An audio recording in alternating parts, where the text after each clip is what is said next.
ಕರ್ನಾಟಕ ಜನ ಈ ಕಾಂಗ್ರೆಸ್ ಸರ್ಕಾರ ಬಗ್ಗೆ ಭ್ರಾಂತಿಯಾಗಿದೆ. ಇದರ ಬಗ್ಗೆ ಸಂಪೂರ್ಣವಾಗಿ ನಿರಾಶೆ ಆಗಿದೆ, ಭ್ರಾಂತಿಯಾಗಿದೆ.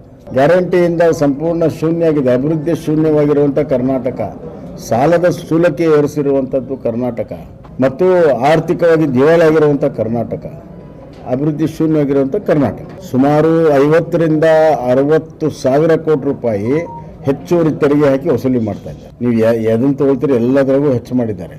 ಹೆಚ್ಚು ಮಾಡಿಯೂ ಕೂಡ ಇನ್ನೂ ನಿಮಗೆ ದುಡ್ಡು ಸಾಲ್ತಾ ಇಲ್ಲ ಅಂದರೆ ಎಲ್ಲಿ ಹೋಗ್ತಾ ಇದೆ, ಎಲ್ಲಿ ಖರ್ಚಾಗ್ತಾ ಇದೆ? ಶಾಸಕರು ನೋಡಿದ್ರೆ ಅಭಿವೃದ್ಧಿಗೆ ನಾವು ಹಣ ಕೊಟ್ಟಿಲ್ಲ ಅಂತಾರೆ, ಸ್ಯಾಂಕ್ಷನ್ ಆಗಿದ್ದ ದುಡ್ಡಿಗೆ ವರ್ಕ್ ಆರ್ಡರ್ ಕೊಡಲ್ಲ ಯಾಕಂದ್ರೆ ದುಡ್ಡಿಲ್ಲ ಅಂತಾರೆ.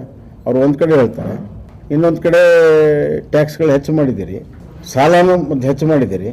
1,17,000 ಕೋಟಿ ರೂಪಾಯಿ ಸಾಲ ಮಾಡಿದ್ದೀರಿ. ದಾಖಲೆ ಸಾಲ ತಗೊಳ್ಳುವಂಥ ಒಂದು ದಾಖಲೆ ಮಾಡಿದ್ದೀರಿ. ಸಾಲನೂ ಮಾಡ್ತೀರಿ, ಟ್ಯಾಕ್ಸು ಹೆಚ್ಚು ಮಾಡ್ತೀರಿ, ಎಲ್ಲ ಹೋಗುತ್ತದೆ.